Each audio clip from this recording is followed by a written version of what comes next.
Place the chair on a straight and level work surface. Loosen the 2 screws of the caster mount pivoting mechanism with a 5mm Allen key. By moving the fork forward or backward and using the built-in bubble level, square or position the front caster 90 degrees from the ground. The infinite adjustment easily allows you to find the position where the bubble is in the center of the 2 middle lines.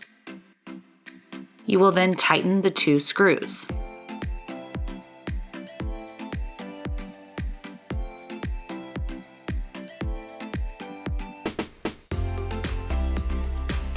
To finish, apply a tightening torque of 12 Newton-meters as shown on the caster mount. Then you will repeat on the other side.